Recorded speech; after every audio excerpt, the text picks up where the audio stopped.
This is the best of the wrap-up show. A recap and behind-the-scenes look with John Hyde and Gary Dell'Abate. The best of the wrap-up show begins now. On Monday's show, we talked about the fact that Steve Langford wouldn't come into the studio in the morning and whether this was going to affect his reputation and his credibility and whether it made him a hypocrite or not. Here's how it went.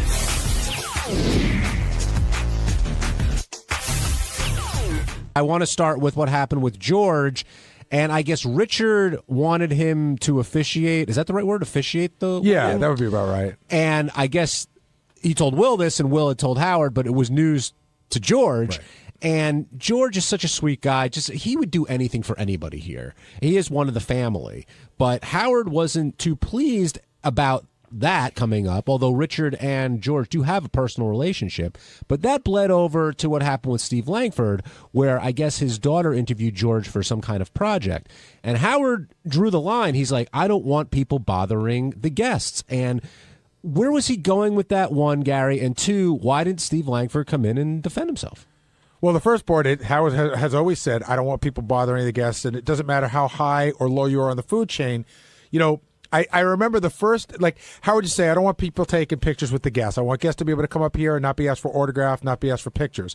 And then there was a weird thing going on where Jackie would have the day's guest autograph one of Jackie's jokes, and we put a stop to that. And then it was, everything from, Grillo calling Sherry Lansing looking to get acting work to, John talking to stockbrokers, and Howard's just like, leave my people alone. So, I mean, that's sort of the rule. Don't bother people who are on the show and ask them for favors. But sometimes I guess you cultivate personal relationships with the people who are on the show. And Howard could look at it and say, everybody you basically talk to, you specifically, Gary, is as a result of him. Like everything on the show, because people call and complain all the time, there's hard and fast rules, except there's different rules for everybody on the show. So I'm sure there's more latitude for Robin being friendly with a guest outside the show than there would be for, say, Jason. But, as a general rule, Howard doesn't like the guest being bothered. Howard feels everything's a bother. So he feels like when you ask somebody something that it's a bother to them.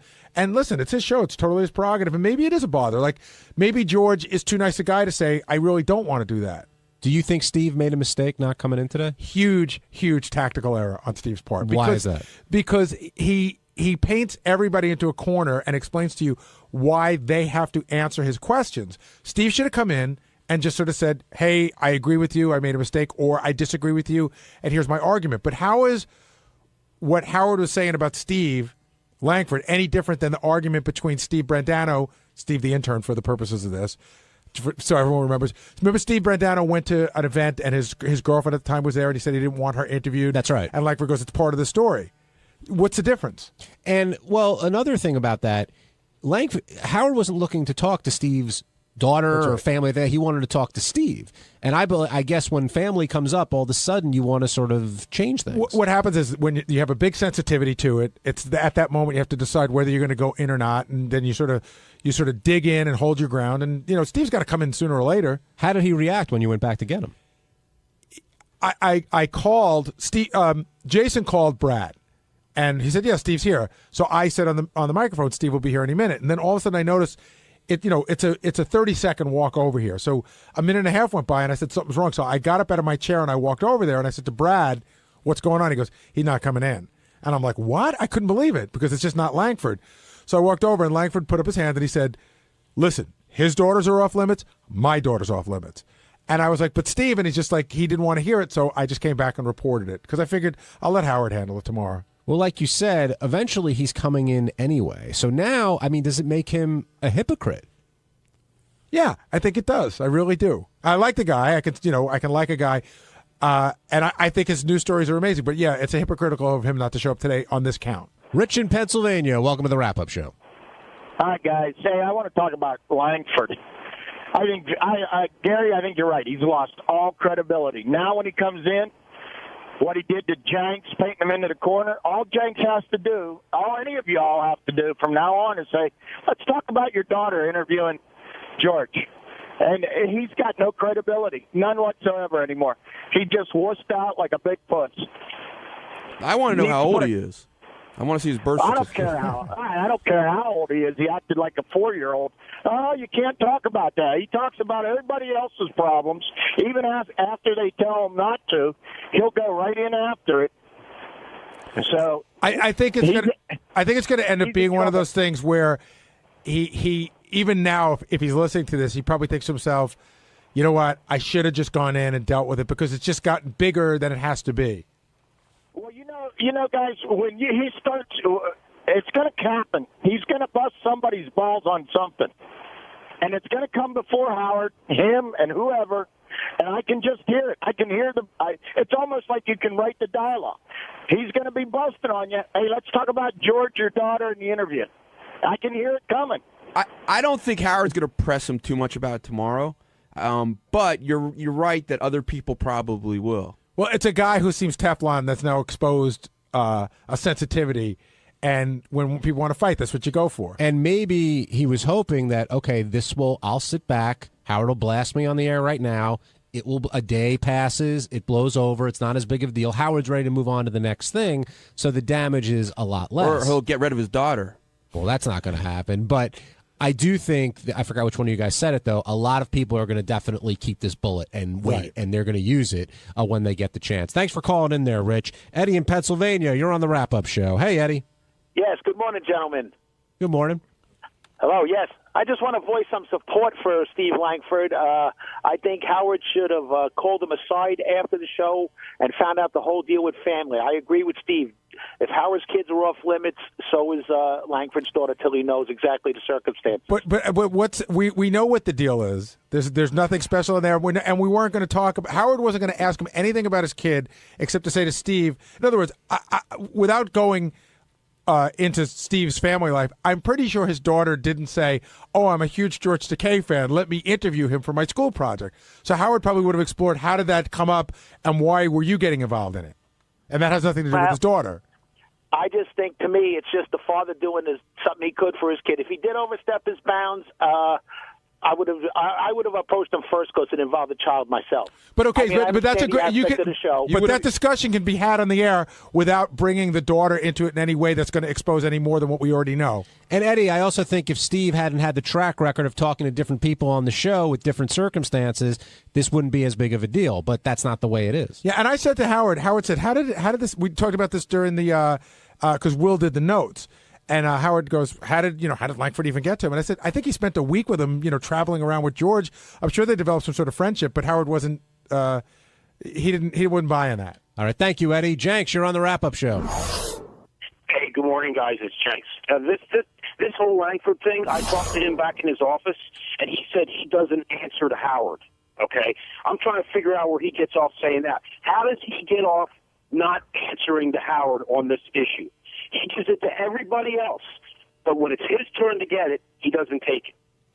Jenks, don't you, Gary? Steve is scheduled to do the news update tomorrow morning. Tomorrow, yeah.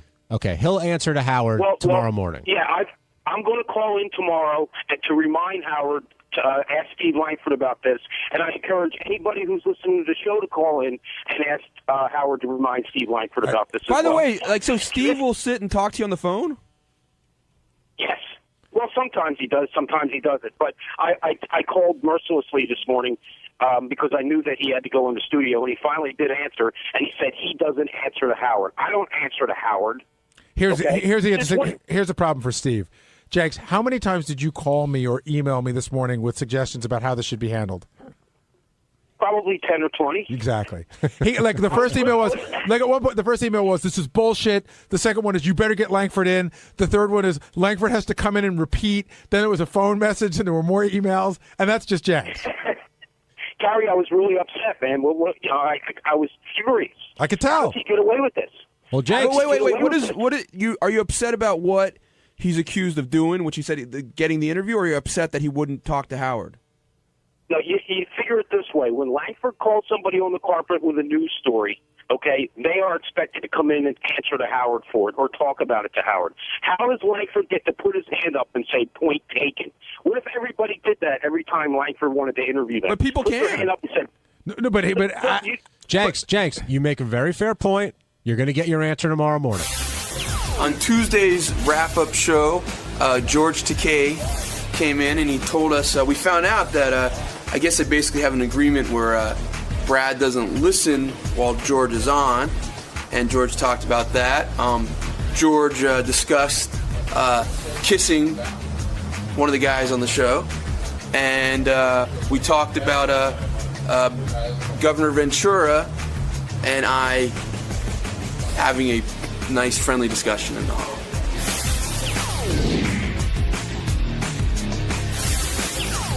Now joining us, and he's always gracious enough to do this every time he comes in, is the Stern Show announcer, Mr. George Takei.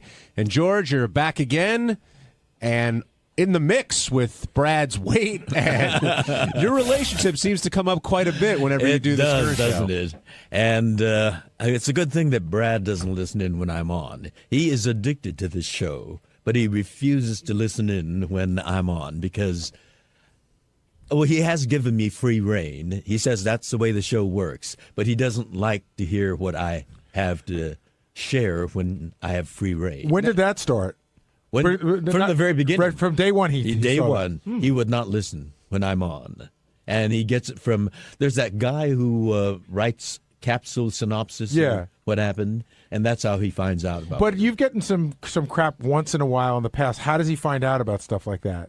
You know, like your bachelor party? Like, how did he find out about that? Well, that was written about. Right. And then other people email him, too. So See, I'm telling you, being in a gay relationship is just like a marriage relationship because sometimes people email my wife and tell her shit I did on the show. George, how, just like regular people. George, how would Brad react if he heard about that innocent kiss that you and Benjy had today? Would he know that it's part of the show, or would he be a little upset? He would know it's about part of the show because we go to parties or we meet other gay couples and we greet them with a kiss. I mean, it's part of but not an open mouth kiss. Well, actually, George, Brad just went on your Twitter account. He did? He said he knows about the Benjy kiss, and Sunday is off. Off with capital letters. Well, then I'll try for Monday. It's a good thing you weren't with a model, or it could have been the whole month of May.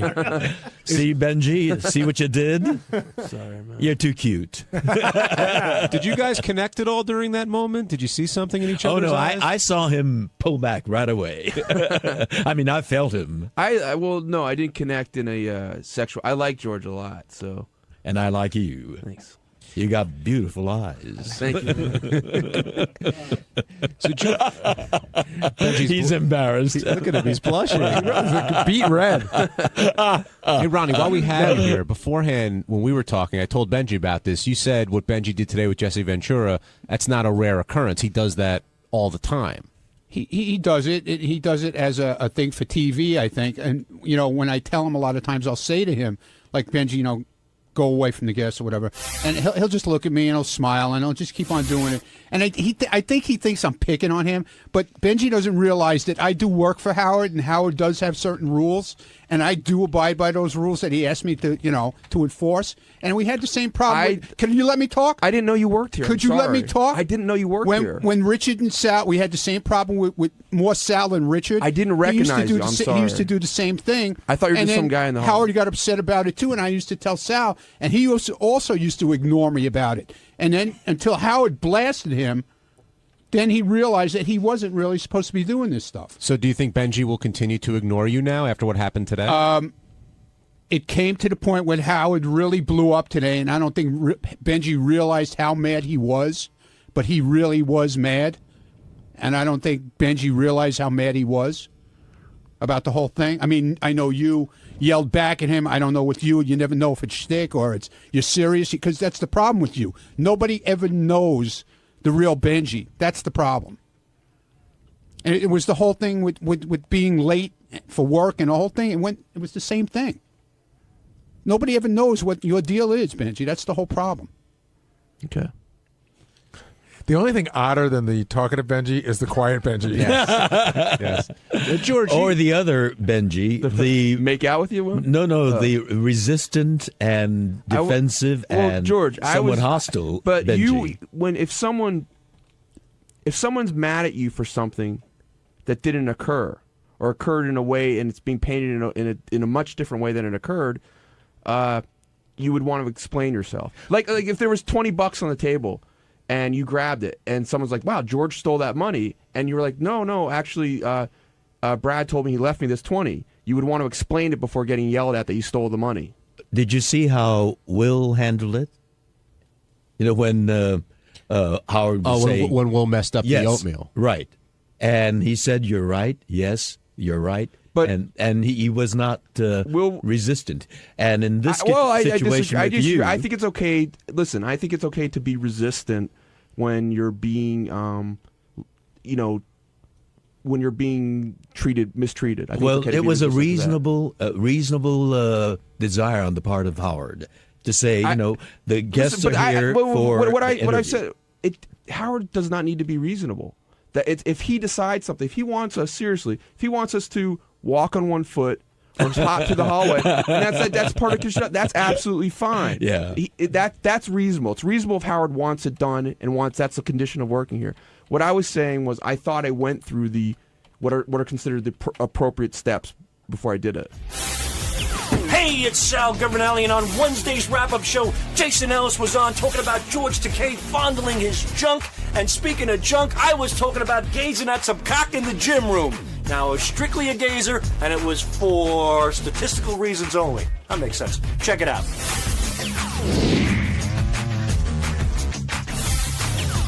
I know that you're a huge fan of the show, and I know that you probably labor over coming on the show the way Howard labors on going on Letterman. Oh, so like on a day like today, do you walk out of there? You hit a home run? No, because you did. Yeah. I mean, you hit a home run today, right? Everybody agrees. I mean, everyone loved it too. But do you not know that when you walk out of there? No. This time I felt like I did better than the last time. But as soon as I walked out, I started critiquing what I didn't say. Well, what do you feel? What you miss? Though. What do you feel you missed? I just feel that I was a little stressed and less humorous. I felt like there was a lot of, I have a lot of things that just come flying out. They're just funny that none of those came out. I just did the torture the dick thing. Now, Jason, when George comes over to take off those clamps, it wasn't even that. It was before that. Like when Howard was on the other side and he started talking to me. There was a thing there where I'm like, all right. I'm cool with that, but I know people that aren't cool with that because you're straight up fucking flirting with me. Like, I've had penthouse pets in my studio.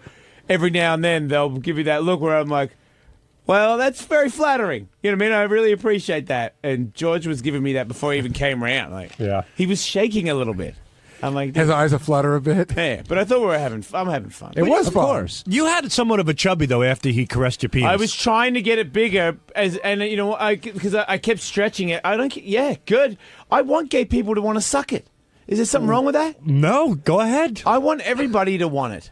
You want a gay man to suck your penis? No, I want. I don't think a straight man would. That makes sense. I want everyone to want to suck my cock except my friends, because it's like when you go in the locker room. Like I'll change with random dudes and their dick can come out, but I ain't fucking changing with Bubba Booey over here. Like now that I know you, I don't want to see your dick in the locker room. Does it bother you if a guy change and then I'll come if a guy waits in the locker room just to see your cock?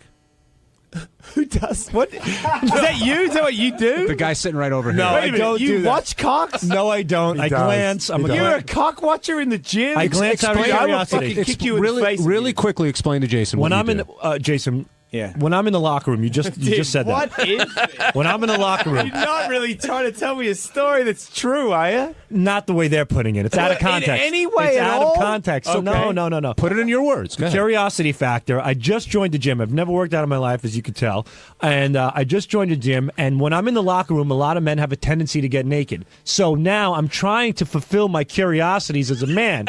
For example, there's a guy who's mentally challenged, a retard, and his dick was small. And usually retarded people have big dicks. I would want to see a retarded dick. Okay. Secondly, there was an Asian. I try to fulfill that curiosity. Right. You would think it would be. Wait a minute. Were they all in the locker room at the same time? No, naked? these are all different. How long were you there waiting for the entire race of dick to come in? Okay, good question. A month. Yeah, right. You've been doing this over the period of research. like a month. I hope you filmed it. I wish I could. I tried to take pictures, but I knew they would throw me out. I did take my BlackBerry out, but I'm like, nah, I'm crossing the line here. So I saw an Asian with the normal sized dick, thinking it would be small. I saw a retard with a small dick, thinking it would be big.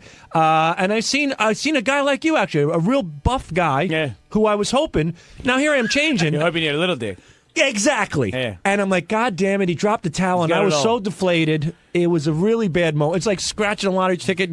On the third one, you can win $1 million, and it's just like a fucking potato. Like, fuck. You never know. And I was pretty disappointed the whole day for that one. Well, the whole day at the gym. So that's what I do. I'm not on a mission. I don't go into a locker room and look for dick. I'm not the Jacques Cousteau of penis. I go in there, I get in and I get out, and I happen to see a certain nationality. I fulfill my curiosity. And his last one was a black guy who he waited and waited. I did and wait waited, for the black, but he didn't pull his. There was a pants down. cliffhanger on the show. See, waiting for the dick. Wait, that's right. That's wrong. Even though they didn't say it was a long time, but if you see a guy come in and you wait until his pants come off to see the size of his dick. You are way gay. He went to go. No, I didn't wait. I didn't. Well, hold on. He saw a black guy at tidy whities, and he went over to where the guy was blow drying his hair because he thought that maybe he'd be able to see. No, I went to blow dry my hair. Well, I saw the guy, and based on the cliffhanger here, Jason. Last time we spoke, Gary goes, "Did you see any black dick yet?" I go, "No, not yet." But I got to see my first black guy in the gym in the locker room. I'm leaving. So I'm on my way out. I go, wow, a black fella here. So you were on the way out? I was on the way out. If you didn't work for this fucking radio show, I would call the cops. Hold on. Again, it's a cliffhanger. Gary asked, so I saw the black fella. Don't make it sound like you had to stay. I didn't. It's the obvious cliffhanger. Wait, he's making it sound like he had to go back so he could come report to me. You know what I mean? No, you're the gay I one. believe that. No I believe one told that. you to do this. No, this is your I believe curiosity. You did. That's why I think my it's curiosity. okay. That's what I'm saying. I believe you did it, research to tell the story and tell Gary. It's like your obsession with the show. Like you walked out and critiqued yourself. When Gary asked me last, he goes, "How about some black dick?" I go, "Haven't seen one yet." Saw the black fella, put on the brakes, hit the blow dryer, I get it. Try to finagle my eyeballs a little bit, and he put on his sweatpants, so I messed up. But I get it though. Stay tuned, everybody, in the wrap-up show. We will eventually find out. It's really Gary's the perverted one. Maybe He's using you. Can't to you get just the do a information. show? Can't you just do a segment where you get random people to come in and guess their size and just get them all to drop it? We could do that, yeah. Well, then you can just nip it in the butt instead of being creepy at your gym. Yeah, dude, why don't you make it a Howard 101 special, Sal, where you critique dick? Yeah. I don't want to critique it, but again... Do you want to come on my show and I'll do it on my show today? I'll just get like a bunch of... Anybody wants to come in and pull their dick out. But Jason, the point, frenzy. The point is, it doesn't have to happen for a show. He's doing this in his gym. I mean, this is just... but I believe he's doing it for research and development for the show. I am, and the way, well, I said it fulfills my curiosity. You don't think, Gary? You don't think? Look, I think he wants to know. Do you think if he fired him, he Right. would continue to do it? Yeah, I do, because I think he wants to know. I think we all want to know. I think No, every man. you don't. I do. Okay, I you do. fucked yourself. No, I didn't. Nobody wants to we know all want to everybody's know. penis I'm size. telling you, we all. When Steve Brandano takes a fucking piss, and if there's a guy next to him, and he has the opportunity to get an eighth of a glance just to see if he's holding up in the society of men, he's gonna do it. That's us. We're men. We measure up. We measure our biceps against biceps, our chest against chest, and our cocks against cocks. I think it's only for insecure penises. Well, I'm insecure. Look at it. It looks like an aardvark. It's a disaster. On Thursday's wrap-up show, we talked about George Takei and the fact that he started off the morning thinking of Jason Ellis and jerked off to him. And would there be any complications with Brad? What does it mean? And how blind George's love seems to be for Jason Ellis. And then we all talked about what would happen in our relationships if something like that happened. And I don't think we can pull off what George pulls off. And here's that conversation.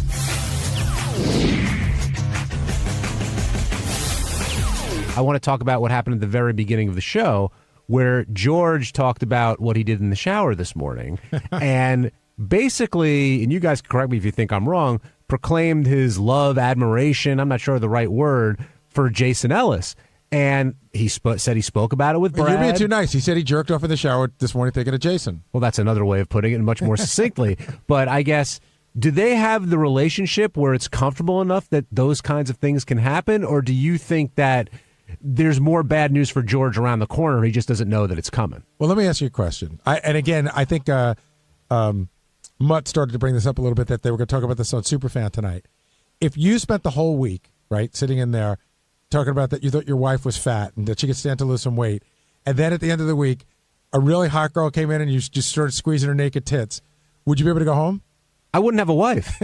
I seriously, and I wouldn't blame her. Like, that's, and I think... So maybe they do have some special arrangement. I think they do. I mean, Stacey said, when she was talking about relationships, she said that maybe Brad's weight is his passive-aggressive way of telling George that, you know what, I'm going to be this way because, he's kind of fighting back in a subtle way.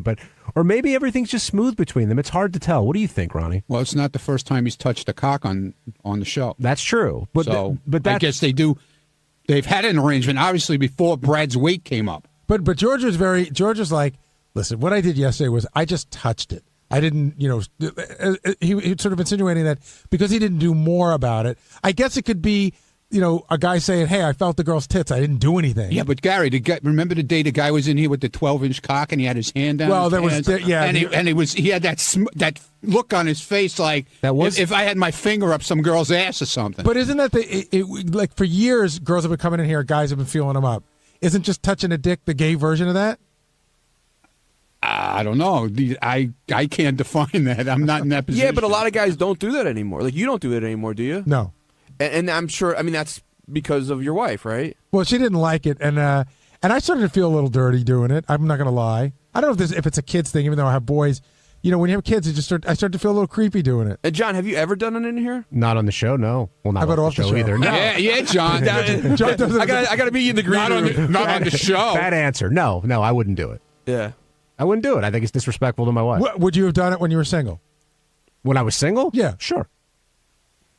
But I don't think a lot of people are doing it these days, right? And Howard stopped. Howard stopped. He said out of respect to Beth, I think. Ronnie, how about you? Have you seen me do it? No, but next time I haven't been in there. But if I've been in there with a flashlight to put them under the check for implants. Right. But there's a difference between that. I've held them up and put the flashlight under it. Like the one that I remember. I'll do it.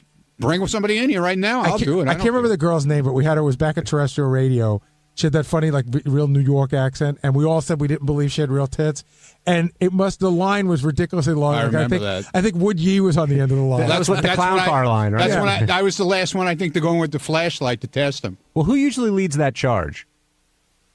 Well, DePace has always said to me his wife doesn't care and he can do whatever he wants. But he hasn't been in there in a while. But he says it's no big deal. Pam doesn't care.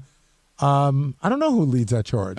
Usually it used to be, I don't know. I can't remember. Well, I think the difference here, getting it back to George, is not only is George touching him, but the way he's referring to he's literally gushing over, this guy. And if you're married to George, Gary, would it bother you? I would think so. Listen, if my wife went to what are those Chippendales, and she was jamming her hand down a guy's pants, and even though she was laughing, she was grabbing a dick, I'd probably be pretty annoyed.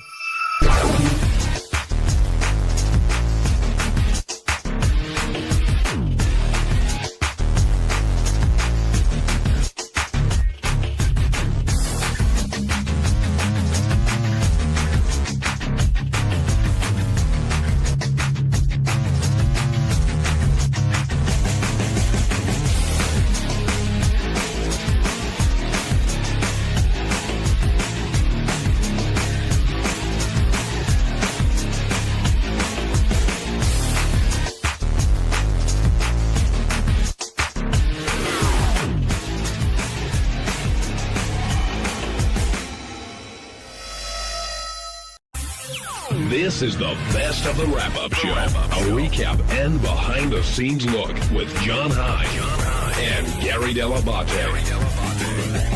The best of the wrap-up show begins now. Hey, on Monday's wrap-up show, the shit hit the fan, and myself, Benjy, and Scott Salem all had to defend ourselves about who left a big giant stink in the bathroom. Then later Tracy came in to give a whole state of the bathroom update about what's going on in there and the current conditions inside our bathroom. So check it out.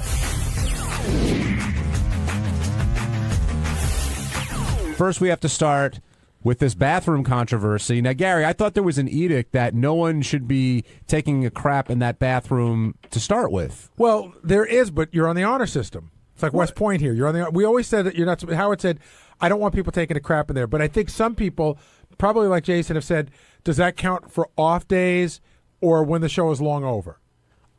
It's a fair question. I don't know. I just remember when that thing with Sal went down last time. It was like nobody was supposed to take a dump. Well, I have a question about recently, like within the last 6 months recently, Howard gave Ross Zapin permission to use the bathroom specifically to take dumps. Was it specific to that? That was his thing. I can't take dumps in the public bathroom. That's the Ross corollary, Jason. What's up? That's the Ross corollary. What I'm saying is butterfly effect. I have never been aware of a total shitting ban in the bathroom. I've heard no shitting during the show, which I don't have time for anyway. But why would you do it? Like, why even take the chance, knowing that it's going to eventually get back to you, or I didn't could think, get back to you? I didn't think there was a chance. I didn't think I was taking any sort of risk using the bathroom in the way that you're supposed to use the bathroom. Well, who lodged the complaint? Was it you, Gary? Me. I will tell you. Here's what happened. I went in there and I hit the wall. Oh wait, I thought Because- Benjy. No.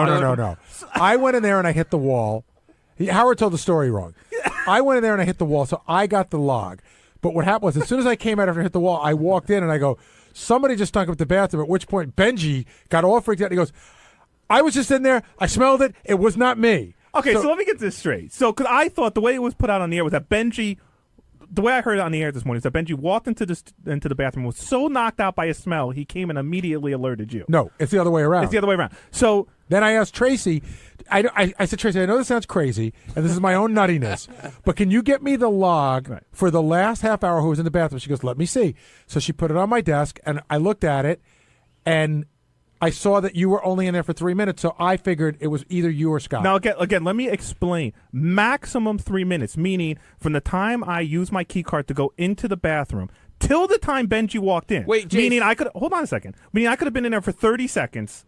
Left and had nothing happen for another 2 minutes till Benjy walked in. The absolute max amount of time, like Benjy would have been waiting for me outside the door when I opened it. Was would 3 have been- minutes and 9 seconds. Thank you. Jason's But Jace, working you on his do defense, remember when clearly. I walked in? Do you remember me? Like, what the fuck? Like as you were walking out? No, I don't. Well, I really here's don't. something. Did you smell anything when you were in there? I don't remember. I've been in that bathroom that 'Cause you don't smelled remember. horribly. Yeah, I've been in that bathroom where it smelled horribly before. I've been in that bathroom where I've said something to people before. I can't imagine. My guess is that since I only spent a maximum of 3 minutes in there, if I went in there to shit and it smelled that bad, I probably just walked right out. But I've walked in there and smelled horrible things before. I've just never said anything about it. But I will be reporting on First of all, everyone's bathroom if you were the defecator, listen, it is a bathroom, so that happens. But when I walked in, same as Gary, it was like, what? Oh my god! But my whole point is, and you're like, I've walked into shitty smells before. Yeah. This one was so bad it made me go But investigate. my point is, it apparently wasn't so bad that it stopped Benjy from I staying in there. I peed. I did pee. According to you, again, to play Benjy on you for a second, we're taking your word for everything. You're right. You're absolutely. There's no. I agree with you. However, Have you you're taken a saying- dump in there before? I don't. It's possible in the 6 years we've been here after the show's on. I don't think so. Recently? Because no. Can you question prove last- you didn't take a dump in there last I don't Wednesday? think I can prove that. But Right, however, exactly. I'll say just to explain it.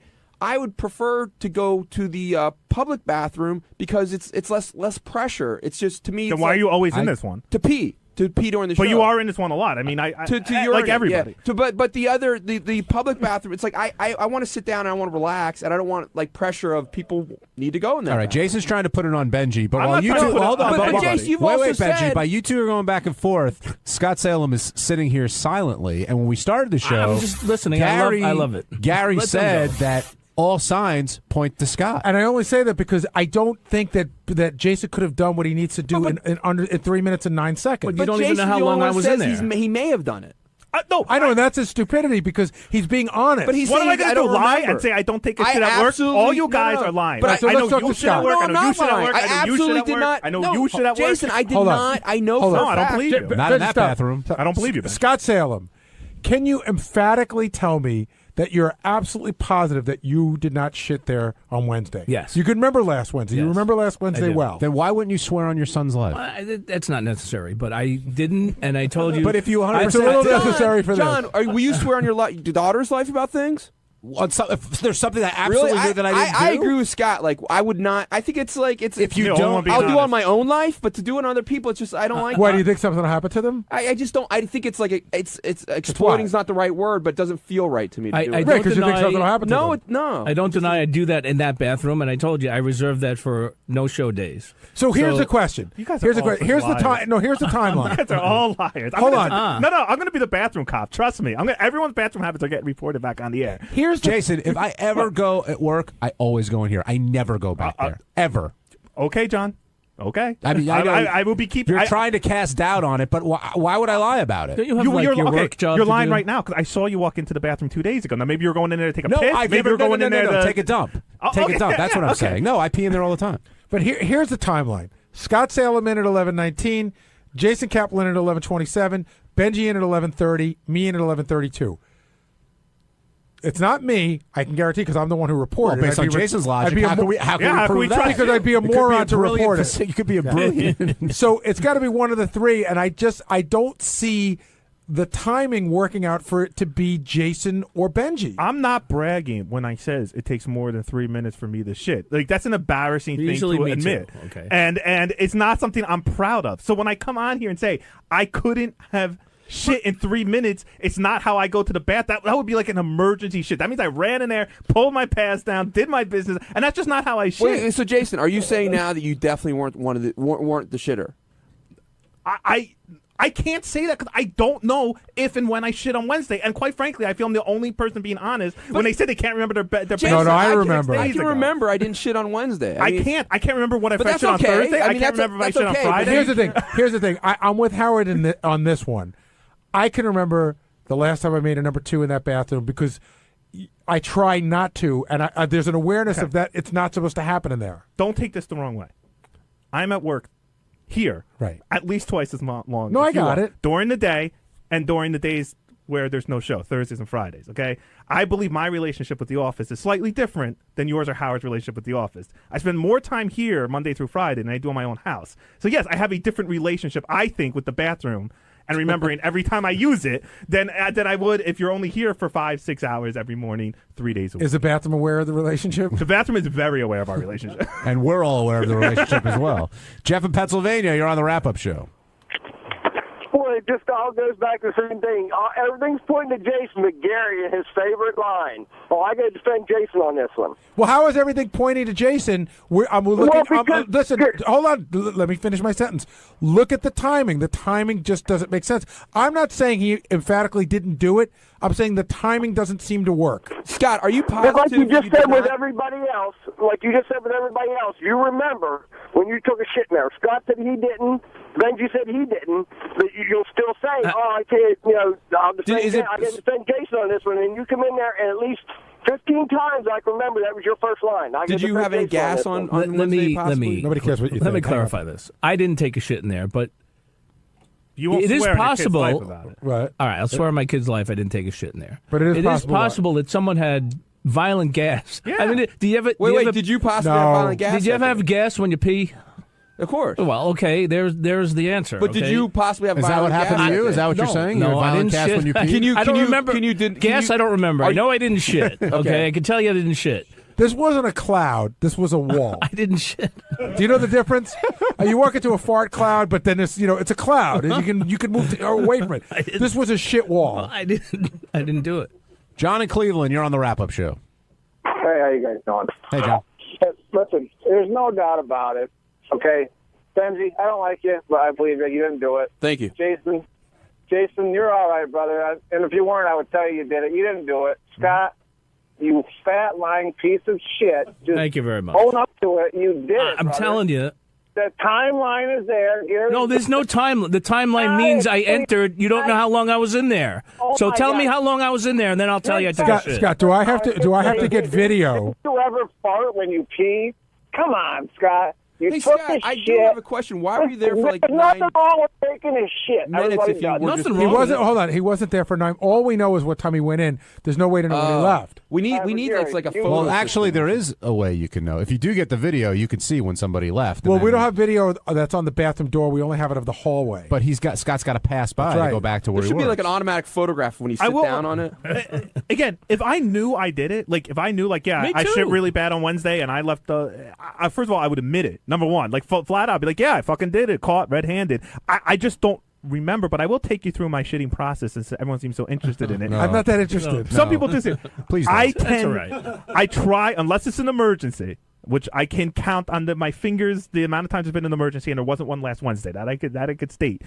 That I don't like using that bathroom to do a number 2 while the show is on, and 11:30 is still showtime because all of Howard TV is here. All the radio guys are still here. There's people knocking on the door every 3 seconds. It's not a comfortable situation. Right. And I know this about myself, that when I do it, it's in the afternoon. I prefer not to use the thing out here either because it's smelly and there's 500 other people shitting. So again, unless it was an emergency, that would be breaking my normal habit to go at 11:30 in the morning. But 11:30 was not showtime. No, people are still around. Until 12, everybody's You know still what? here. A lot of the it's Howard crazy. TV guys were talking about this. If any of you guys want to come down here and point the finger, now is the time because everyone seems to be denying their participation in this. Scott What do you in mean? Michigan. What do you mean The denying Howard TV guys were saying when certain people leave, you can smell it, and they can speak for themselves. Scott, you're on the wrap-up show. Hey, how you guys doing? Hey, I love how everybody's just passing over the fact that Gary didn't do it. Gary, what a great offense. You took a shit that smelled so bad that you even were afraid to let anybody know you might have done it. Yes, you Great. you caught me. That's awesome. I swear on the life of my children that you're a douchebag. I mean, it does That's fall great, into Gary. those who dealt it, smelt it argument, Gary. Guy does have a point. I swear on the life of my children, happily, that I did not take a shit in there. Jason, I respect the fact that you admit that you go in there, and you're actually coming clean about that. Yes. But ultimately, I think this is pointing towards you. Because you said you gone there, you can't remember. Maybe you did, maybe you didn't. Benjy, who knows? And Scott, I mean, he swore on the life of his kid, and he never does that. What do you mean? Who knows with me? I listen. Whether you believe That's for it or everything. not, We say that about you for everything. I'm giving you a definitive thing. I did not do it. I completely remember. I completely remember walking in there and the smell. Gary, I beg you now. Go pull the videotape from the hallway. I want to know exactly how long I was in And the if you get the bathroom. video, I don't need to you'll know. see. No, you'll I want to see- know exactly when I left. And I you'll want to see know if I'm my not reaction. in there. If I'm when I not in walked there for like, a minimum of a pulling minute and a back. half, I did not shit. End of story. Well, it's hard to because you may not have come right back by the camera. You might have gone and chatted with somebody right. No, after isn't that camera right in the hall? No, you got to come down. It's Well, we not need on the better bathroom cameras, though. door. You can't disprove a negative. I can't go on here and say, oh, well, 100% wasn't me. Or I can't sit here with 100% not me. I feel I'm the only one being honest, admitting that they take shits in the bathroom. Sorry, I don't believe these two guys when they say they don't remember. Jason, That's my I personal do remember. opinion. I did not defecate here on Wednesday. I don't- absolutely remember okay, that. Okay, we'll take your word for it. I mean, that's all you're asking us to do is take your word for it. You're right, but Okay. don't say it like it's not. I don't take maybe your word for I believe that you don't. It's not that unusual for people to remember when they shit and where they shit. It's not that rare. Maybe it's rare that I'm the one that doesn't remember when they shit. I don't know. I don't keep a logbook. I know I shit this morning before I came to work. That's the last shit I remember taking. And what was the problem with How long did you take? What was the problem with Too the long. with I the was waiting. newspapers? You were being accused like So a while ago, like I'm talking a year and a half ago, Tracy came up to me and started talking to me loudly about newspapers in the bathroom because I do take newspapers in the bathroom, as do several other people here. I won't name them. But she was saying that I was reading the papers and leaving them on the side. I wasn't. I was reading the paper and throwing them out. And I told her that at the time. And I told her who I thought it was that was leaving the papers stacked up. And she confronted that person. Then a year later, I'm sitting in the hall. I'm talking to Tim's assistant, Sarah. Who's very cute. You need to know Very that. cute. And we're talking about work. And Tracy comes barreling out of her office in her Tracy way and starts screaming about, me and my fucking shits, and she's had enough of it, and I leave the papers, and blah, blah, blah. And I got pissed, not because she was wrong, which she was, but because I'm sitting here and I'm just trying to talk to a girl in the hallway, and now my stories about my shit are being thrown out everywhere. I didn't appreciate that. I didn't think it was necessary. Tracy and I are fine. But it's not me. It's not me. And now I go and I report every time I see a newspaper in the bathroom. I report on it. Did you address that with her? How when you were talking to Sarah, you felt sort of uncomfortable? I don't. You know what? I yelled. She yelled. We both didn't talk for a day, and then we both pretended it never happened. Did you try to explain it to Sarah at all that you don't really? No, Sarah was gone by the time Tracy and I were done yelling at each other. Did you guys ever see the episode of How I Met Your Mother where Jason Segel does a whole plot line about how when he walks to the bathroom with a magazine, everybody knows he's going to take a shit? Yeah, he went to the other building and he had to hide Tom it. Chiasano had a whole edict about it at K-Rock. Sales guys weren't allowed to bring newspapers into the bathroom. It was a whole thing. Tracy, I know there's been issues with this bathroom really from the get-go. Has it gotten any better, or do you think people are still disrespecting the It got better privilege? for a while. People were paying a little more attention when they were leaving, cleaning things up off the seats. But like last week, I mean, the pubes have started all over again. There was just urine all over the floor. And How's I that know how's that people saw it. possible? So it was all over the inside of the you could see the urine. Like all you had to do was walk in and you could see it on the floor. Both Scott and Benjy do say they pee in the bathroom all the time. They're on record for that. Not me. Trace, what was this issue you had with Jason? God, I don't even want to call it an issue because it's not anymore. We've discussed it. It's gone. But basically somebody, and Jason says it's not him, so if he says it's not him, so be it. goes in there, takes the paper, and then leaves it in there after they shit. That's fine if you want to read the paper in there when you shit. Many people do it. I get it. But take it with you when you go. Nobody wants your shitty paper. Don't leave it in there and tell me, oh, this one's going to want to read it. That one's going to want to read it. No one's going to want to read it. And I know this because they pile up, and by Friday, there's 5 papers sitting there that no one has touched because they're shitty papers, and nobody wants to touch a shitty paper. So whoever's doing this isn't performing a public service like they think they are. No, they're being lazy. Because they can't put their hand 3 feet to the left and stick it in the dumpster. They have to leave it on the counter. And after Tracy and I had this incident, I started to report to her every time I saw a paper left. And you know what? Again, not to sound like a snob, but they're all USA Todays. And I mean, I'm fucking wasting my time on that shit. I don't read that paper They actually, I have to say, though, they became USA Todays after we had the discussion. Before that, it was the New York Post. That is some master. Well, I get my New York Post electronically, so it would be on my iPad. I will Daily tell News would be the only one I don't get. I will tell you how little a sense of humor Tracy has when it comes to the bathroom.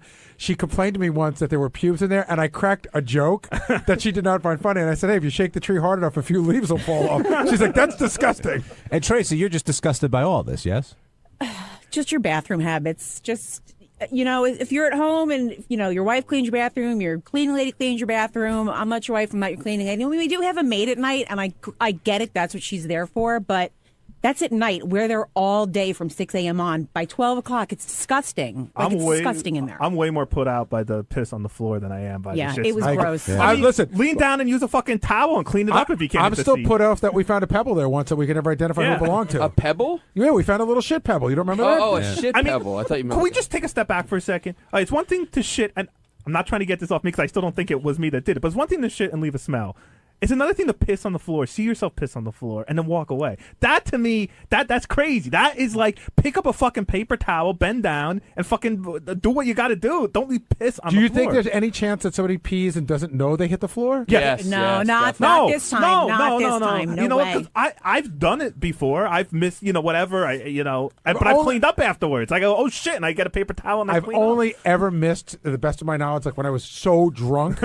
And I haven't been that drunk here. No, because I know what Tracy's talking about, and I've seen it. I didn't come running, but now I will. I'm going to come running to everybody. By the way, you walk in, you see there's a puddle underneath the fucking toilet, and it happens in our... It's somebody who doesn't drink a lot of water because it is bright yellow. You can't miss it. Somebody who might drink a very green vegetable drink. And by the way, speaking of our public bathroom, last week, I don't remember if it was Thursday or Friday, and I know I was taking a piss because I was at the urinal, but I was standing in a puddle of water. I mean, it was just, the whole thing was all the urinals were under 3 inches of water. We've had these issues. We had these issues at K-Rock in the public bathroom too. The men's bathrooms are just by nature disgusting. That K-Rock bathroom was nasty. You have no idea. I mean, we found somebody was shaving in there. We weren't even sure it was mustache hair. We thought it might have been pubes. It was so fucking gross. Who do you think these newspapers are pointing to, Gary? USA Today? Well, I couldn't say. You mean who on the staff can't read a paper well enough unless there's graphs and pictures? Lots of colors. I got to think about that. Hey, it's Gary Dell'Abate, Baba Booey. On Tuesday's wrap-up show, we talked to the guy who goes on Craigslist and gets laid like crazy. That, of course, led us to talking to Benjy about his exploits on Craigslist. And then Ronnie came in and we talked about his alter ego, Rhonda, and how Rhonda likes a finger in her ass a little bit, not all the way. Here's how it all went.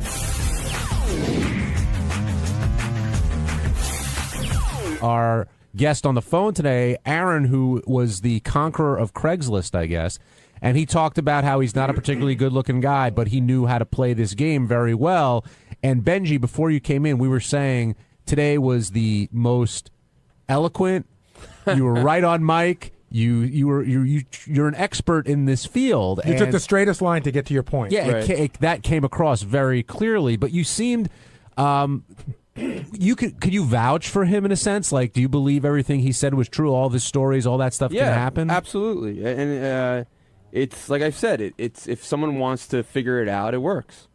It's very interesting because interviewing him today was not that different from that night that we all went out to dinner with you and everybody at the table was interviewing you, and that's how I knew this guy was telling the truth, because what he talked about sounded a lot like what you talked about. Yeah. I mean, if you're in the right place, like you said, small towns, I can't imagine it working. But if you're in a place with a big enough it's all a numbers game, and it's a niche marketing and knowing how to play it. Right. So you're appealing to these fantasies, and if somebody bites, you're in business. But you did have an issue with the picture, right? Well, he said like, use a picture that looks like you. I think for an uglier guy, that's not as. I would use one your best for a guy. For a girl, you should use. For a guy, should use his best picture. And a girl should use her not Well, it so depends. best? Well, for dating purpose, this is different. For dating, a girl should use her worst picture. But for just purely hooking up, a guy should definitely use his best picture. And is part of the element sort of like the unknown, like you don't know who's going to show up at the door, and is that part of the There's an exciting, like walking somewhere in the middle, in 2 a.m, and in some like it's kind of scary but kind of exciting. I was blown away by the show up with a blindfold, turn around. That's just, to me, that just has trouble written all over it. Have you done something like that? Yeah, he did. Yeah, I would wait blindfolded and no, but I've told the guys here before, and this was years ago, and I played into girls like rape fantasies, and I was always very worried. If you go to what if someone's, which now there's been several cases where people have set people up and they've gone to the wrong apartment. Right. How can you prove your innocence? Well, the guy said he never. Girls don't do that initially. There's a lot of girls that are into that fantasy that do that, and I would always kind of whisper first, like, wait, this is really you. You're really into it. I wouldn't just start, doing it. Ronnie, what do you think of this Craigslist stuff? Would you give this a shot back in the day? Absolutely not. Why not? I don't know. You never know what you're walking into. It's too risky for me. I wouldn't do it. Benji, what would you say was, aside from that, what would you say was back in the day was the most dangerous situation you ever in, where you got the most nervous or anything? In projects, not once in the apartment, but all of a sudden you realize between floors on the elevator that people coming in and out of the elevator that can be very scary. Like you'd be in an apartment on a street with 3 digits and on the 44th floor. Yeah. Did you ever turn around in the middle and say, I can't go through with this? If I met the girl and the girl was something was really off about her, absolutely. But what would be off? What would scare you away? I'm not talking about if you meet a girl and you didn't like her looks, that I get. Have you ever not had sex with a girl because there was hairy stomach? No, there was something that scared you, or something that what do you call it? Your spidey sense should go on. Is that what he said? No, it was usually more about looks. Always, if the girl's hot, I could get through fear. Hey, did you ever walk into a situation? You walked in, the girl was real hot and everything, and you found out she had a cock. No, but I have you, Ronnie? No, I'm just asking a question because anything's possible because you get the transvestites who. Well, no, but I have been in situations. Too, I talked about once on the air where I got there. And then I did realize, holy fuck, this is a dude. And so that's that's what I'm asking you. Well, okay, there was one. Was it a girl? You thought it was a girl? There was a situation years ago. I talked about this. I called in the show before I worked here. This was before Craigslist. This was from a phone line, and I went to the apartment in the middle of the night. Oh my god! And I was sitting on her bed, and all of a sudden I realized this is a guy. All of a sudden I was like, there's no way this isn't a guy. But it looked like a girl when you walked in. You thought it was a chick. I thought it was a chick. Did you reach down to check? No. But then she said to me because she said that she was living at her parents' house. She said, you can't leave. I started telling her I'm not comfortable with this. I have to go. And she's like, my parents will wake up. You can't leave. And I just started getting really scared. So what'd you do? I started talking about my girlfriend. And I said I had a girlfriend. And I felt so bad that I was cheating on her. And then this guy is starts oh my God, that's so sweet. And he's cradling me. And I had to just sit there for a couple hours and talk about how guilty I felt till my parents. Was he a big guy? Could he have raped you or something? Or? No. It was. Did you feel when you were in the hug that if you wanted to leave, it would be difficult because of the strength? I started getting scared because I started looking around the room. There was all kinds of satanic symbols. Oh my God! Skulls. And so you should have looked at that before you got. Yeah, you didn't notice that right away. Hey, Ronnie, beforehand, when we were talking about this, when you went in as Rhonda, when talking with JD, and the finger in your ass came up, you always clarify and you make sure that everyone understands what you're talking about. Why is that? What do you mean? Rhonda kept talking about the way she likes a finger in her ass, and I found that very amusing. Got to go in easy. Not too tight. Yeah, well, you don't want you just shove it in there. I mean, you gotta be easy, right? Right there, JD. I don't. You tell me. You're the expert. Well, I'm Rhonda. No, I don't know what the hell you are. Does there have to be lube involved, Rhonda, with a finger? No. Or dry? Yeah. Okay. Yeah. JD Rhonda. And Yeah. fingernails, make sure you clip your fingernails. And file them. JD, is this all too creepy for you, the Craigslist thing, or because it sounds like Benjy said it's pretty much a sure thing if you play your cards I know, right. and I've had friends. I've seen the girls. They ended up hooking up with them, and it's just not. I'm just not into it. It's very. I'm very leery of the situation. It's like the guy that called in saying a guy ended up showing up to his room. Like that's what I would think would happen to me because I know my luck. Is it because you have to put the work in? Because this isn't the girls just don't show there's up. that. and I am very lazy, so there's a whole yeah. But do you think that girls are just going to want to bang you? You got to put some work in, right? No, I know. No, I know that. At least a bag of popcorn in a movie. No, I know. I'm just. I know. Even if it's in your hotel room. The impression I got from Benjy is if you throw enough lines out in a city this size, you're going to hook up every night. So how come you don't want to throw the lines out? Huh? How come you don't want to throw the lines out? I just don't, and because I don't think I would have Benji's luck, and I just. But I don't think Benjy had luck. I think he was just throwing a lot of lines out. Whatever, you know what I mean? I think I'm good at once I was Right. talking to a girl, talk to a girl, but it's much more. And now JD, I think should just do Facebook. I mean, there's chicks that love him that he could easily, if he wanted to date or wanted to get laid anytime, he could. I'm not saying I of course I've had chicks on Facebook, and I don't really need Craigslist. I think JD only approves girls as friends on Facebook, right? For the most part, yeah. Unless I know the guy. Because I get emails from fans who are like, "Oh, JD wouldn't approve me. He said only chicks." Oh, hey, listen, sorry. But online is much more efficient than dating. And I think a regular guy can get much hotter girls much easier. Jay, you're on the wrap-up show. Hey, that's Ron, first-time caller. So I was looking at this guy, give his spiel today, and was a little skeptical. And then Benjy chimed in and said that he'd had success as well.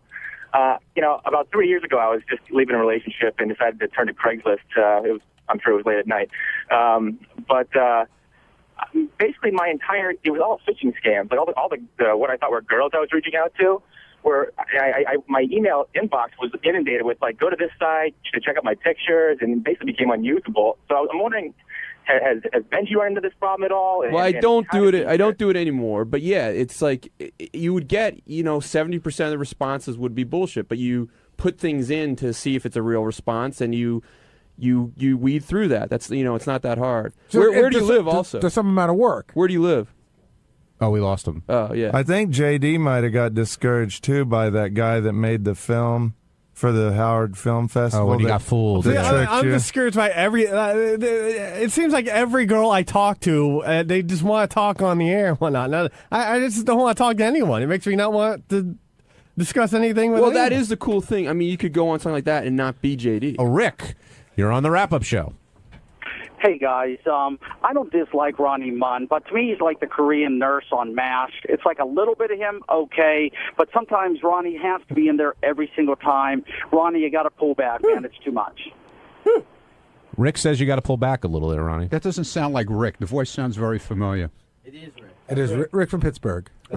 Yeah, well, I'm Yeah, I sorry. don't dislike you, Ronnie, but it's all... Look, dude, I don't really care if you like me or you don't like me. I'm not in here every day. I'm in here when they talk about me on the air. John asked me to come in. I'm in. If you don't like it, don't listen to me. Nobody asked you to fucking listen to me, Well, I dude. have to listen to you. No, you You're on don't the have air, to you listen to me. dumbass. No, you don't, you dumbass. Rick, do you Somebody think, put a gun to your goddamn head. Rick, do you think Ronnie's popularity has sort of gotten in the way of others' fame here, or people may be a little jealous? I think his popularity is a myth, and I think he's taking too much airtime. And for Sal and Richard, I wouldn't try. and- Dude, I was invited in here, you moron. I don't come in here every day. Too much, Ronnie. Well, too much Stay of away. you, Rick. Go get a fucking job. Gary, do you think Richard and Sal may be jealous of Ronnie's ascent? No. I love Ronnie. I was cutting up isolated Ronnie yelling clips today, so we're big fans of Ronnie. We just put And together I that could great go- funeral bit about Ronnie. Yeah, That's awesome, dude. And we love I've that. been playing that for everybody. And I could hear stories about Ronnie getting fingers in his ass every freaking day. And I could watch love you it. blow yourself all the time. It's great. Who doesn't I love it. Who doesn't love their grandparents? Come on. Yeah. We love Ronnie. On Wednesday's wrap-up show, all the talk was about hoarding. Matt, who cleans up after the hoarders, called in, and Gary, Ronnie, really everyone had stories about how they or their moms hoard, and this is how that conversation went.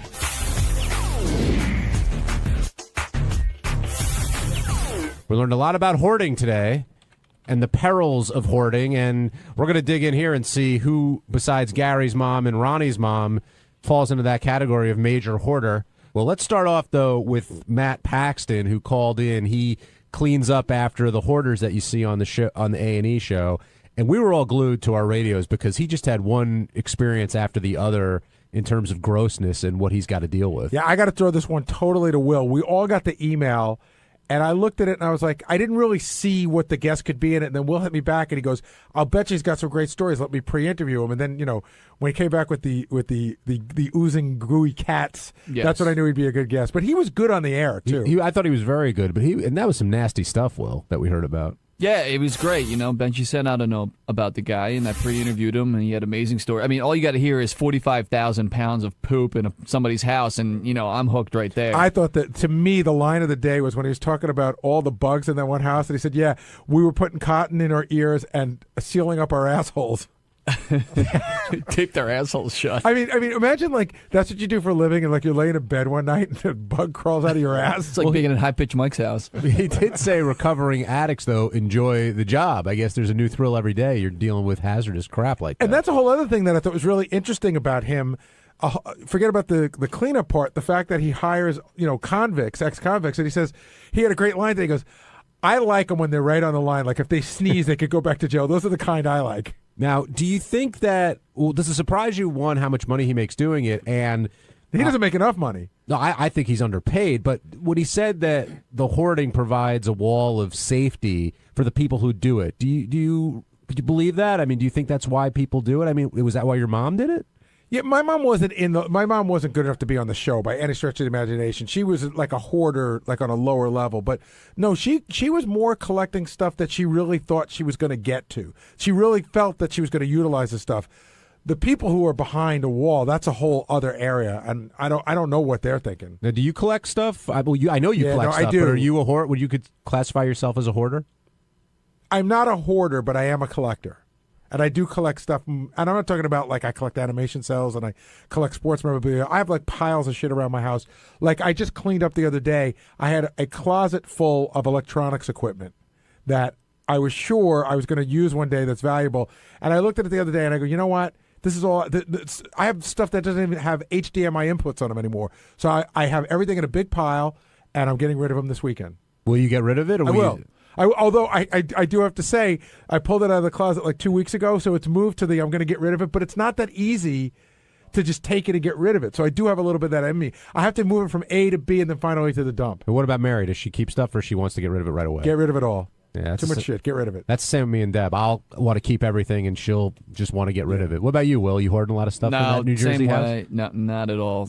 If I don't use something for a few months, I'm ready to get rid of it. Pretty good about that. Did you see on CBS Sunday Morning this past weekend, they showed a guy that works on the show, and he's like us. He's got a basement full of shit. So it turns out that in all of this crap that he's got McDonald's toys from the 80s that are still in the package and keeps telling his wife they're valuable. He had, turns out, Billy Bean's Mud Hens jersey. So that's valuable. So now he's convinced his wife because he found one valuable thing in the pile of shit that they can't throw anything away. Who do you think the worst hoarder is around here, just in terms of their office space? Who keeps the most stuff laying around? Well, Benjy, when Benjy did what Will used to do, I never really questioned him on how he did it, but he had lots of envelopes coming out of it. It didn't seem like there was a system at all, and there was just a lot of paper. So I think he's probably a bit of a hoarder. Yeah, I definitely have hoarding tendencies for and it's for two things. It's either anything with potential value. I'll have 4 tubes of toothpaste, and if there's still a little bit left, oh wow, I gotta finish this. I gotta finish it. And the other thing is anything potentially sentimental or that like leads to a memory, it's very hard. And that can be a shirt, that can be a T-shirt. It's very hard to just throw it. I love when something's absolutely destroyed and I can throw it out and not have any feelings towards it. I have a Bruce Springsteen shirt from the River Tour that I washed once and now wouldn't fit on a 7-year-old, and I won't throw it away. Yeah, because it means something to you. Well, I think I'm going to sell it on eBay, but I went on eBay and it's completely fucking worthless. And at one point, I tried to make one of my kids wear it. They looked at it and they go, I'm not wearing that. Atif, you're on the wrap-up show. Yes, good morning. I have a quick question. I was on hold when Matt was on Stern, but he never got to my call. And I'm really curious, and maybe one of you guys can answer the question, how does hoarding equate to filth? You know, like I understand hoarding is saving a lot of things or collecting a lot of items, but why are hoarders so dirty? Like the houses, they don't have water. Like the guy said, they crap in the, you know, in the blankets and piss in bottles. What is that all about? I can tell you this much: with my mother and the guy I was talking about, my friend's father with all the Maxwell House coffee cans, and even Ronnie seemed to say the same thing. They weren't dirty. They collected stuff. They hadn't gotten to that next level. Like my mom was very clean, and if she found something that was like dirt, always won out over hoarding. If she would have found where the boxes were, and there was like mouse droppings there, she just would have thrown it all away. My guess is like the guy he was talking about that has shit, feces literally all over his house. My guess is that's not a hoarder. That's just like because I bet there are not people that are saying, oh my God, you can't take away my feces. Like I might need this for something, or I'll forget something. They're just a casualty almost. I would think of something else. You know who the original hoarders were? Remember that movie Grey Gardens? Those people that were the Jackie Kennedys. They had this house in the Hamptons. It was this beautiful house, and you couldn't. I don't know if you ever saw the movie, but like newspapers piled to the ceiling. Al Goldstein was a big hoarder. I went to his apartment once. He opened up a room, and it was all pieces of watches that he was working on repairing, but there was no sense to it at all. And it was a room that had been rendered useless because of all the shit he had put in it. And is that the two New York brothers you were talking about? I was reading about them. They're like the famous hoarders.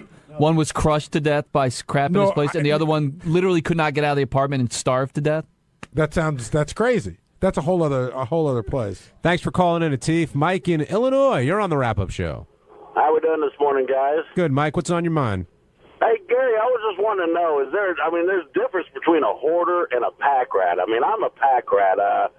My house don't look like what the hoarders do. You know, I keep a clean house and stuff like that, but I'm constantly keeping a hold of stuff because I always think that I'm going to use it, and my mentality is the minute I throw it away, the next day I'm going to need it for something. I think a pack rat, I thought my mother was a pack rat. To me, a pack rat is a hoarder in training. Okay. It's like the minor leagues of hoarding. Yeah. Well, I mean, that's what I'm getting at. I mean, with you, you say you got that electronic stuff. That's more of a pack rat type deal. Well, yeah, except for the fact that I can't get rid of it. I mentally can't get rid of it. Now, with the people around here, we talked about Benjy a little bit, but the two names that kept coming up in the back were JD and Scott Salem. Now, maybe that's because they have their own spaces and they can put stuff in. I know JD, and Robin was the third one with her extra office or annex or whatever it's called. We should look in there, by the way, and see what it's become. I had that thing bare bones. I'm curious what it's become. But do you think any of them have hoarding tendencies? But JD's got a lot of stuff in his little room there. JD's not a hoarder. He's messy, which is a difference. He doesn't like to save stuff. He's just too lazy to throw it away. I don't think JD's very attached to any of that junk in his office.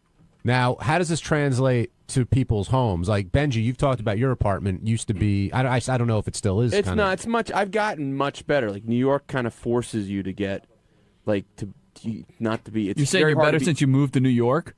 Because I went to your apartment once and it was pretty hoardish. Oh, really? It was like boxes and boxes of his. That's what he does. He saves his jokes that he writes on the show. Yeah, right. And there were literally maybe like 6 to 7 boxes piled on top of each other. Oh, it got to the point of like there's 60, 70 boxes. I'm saying all over the apartment. There was little mazes to get around. But is there any order to it? Because if there's no order to it, then it's useless. Not a lot of order. Like I told you, Jackie had his in loose leaf notebooks, and he could go and tell you jokes he wrote on the day that so and so was here.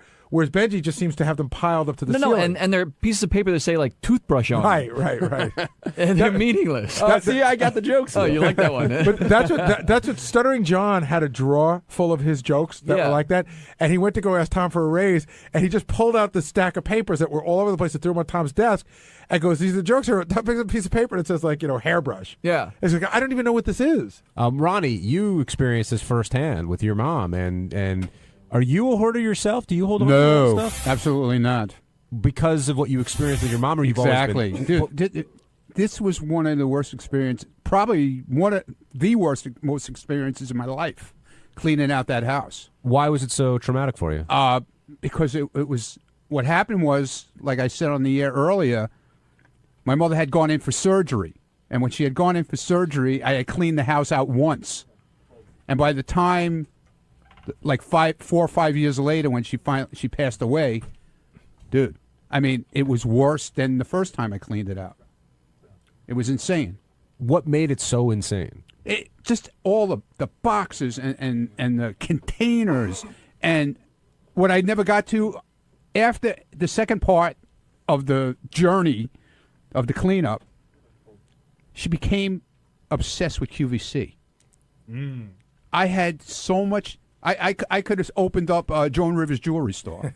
I'm not kidding you. I took, no lie, 5 boxes of QVC jewelry. What'd you do with it? I donated it to like a charity thing, and it was all costume jewelry and shit. But still, it was insane. She was addicted to QVC. You She think? got it after I stopped her from hoarding, I guess, containers and stuff. She started with the QVC thing, and every time I saw her, she would have 15 rings on. And then she started with like these Indian bracelets, and then it was the Joan Rivers stuff, the watches, the bracelets, the necklaces. She just went from one thing to another. Yeah, the really sad part when I cleaned out my mother's house was I called all my buddies over, and I said, listen, I got to get this done in a weekend. Can you give me a hand? So we ordered this giant dumpster, and I'd even sort of hid it from my friends to some degree how bad it was. So they thought it would be fun when we were taking all the stuff out. Every time we went by with something, my mother was grabbing it from them, like, no, you can't take that. And so they would take out something that was glass, because we had this empty dumpster. They thought it would be fun to just throw it in the dumpster and hear it break. And every time it broke, my mother's whole body would shake, and she would start to sob uncontrollably. And I called the guys in the basement. I was like, guys, can you just lay it down, please? They just thought they were having fun, but it was killing her. And when you guys were going through the house, I mean, it had to be heartbreaking, I would think. Even though that stuff didn't mean anything to you, there had to be something you associated. Oh yeah, there was a lot of stuff. I mean, clothes. Forget about it. She'd buy clothes that still had tags on them, never wore them. That's right. Seeing old stuff that still had the price on it that was brand new but 15 years old was the weirdest thing. Stuff that they'd bought and never used. Just a waste. Did you find any of your old stuff in the house? Like, did she hold on to any memories of you or things you had? Like pictures and stuff like that, but nothing else. Because when I moved out, I took all my stuff. But like Gary said, he got a dumpster. I could, in the development where she lived in the garden department development, you couldn't get a dumpster. So I had these guys, one of these junk companies, come with a 12-yard truck, dump truck. They had to make 3 trips, 3 full trucks. Wow. I will also say that when my mother, when we were selling the house, when we were cleaning up, my mother claimed she'd spent 2 months cleaning the house to get ready for this tag sale. And I told the story on the air. A fan comes over. He didn't, it wasn't advertised, but when the guy came over, he recognized me, and I had to chase him out to his car. He had bought all of my school pictures from grade 1 through 6 and a bunch of my report cards. And I was like, dude, those are mine. I said, Mom, I thought you cleaned up. This is like all my shit here. How much were your photos going for? I don't know, but I got it back, which I have now, which would have bummed me out. It's fun to have my school photos. I showed them to my kids. Well, not only that, but in this day and age, there would have been a whole Gary and high school webpage put out with all your pictures plastered The classic everywhere. story we talked about the next day, the guy called in. There used to be this little thing, a lot of families had it. It was like, you put it on your wall, it was like a dog house. It was flat, and everybody's name was in it. Whenever anybody did something bad, you'd put the dog in the doghouse. And the guy called up on Monday to say that he bought it. It said Mom, Dad, Steven, Anthony, Gary. It's fucking embarrassing. Did your mom put those out to sell, or someone a company came through and just priced everything? No company came through. My mother just put everything out, and people just started grabbing shit. Oh, just like unclassified boxes. Yeah, and stuff. I said, Mom, you cleaned up? She goes, yeah, I did. Guy opens up a box. There's all my shit.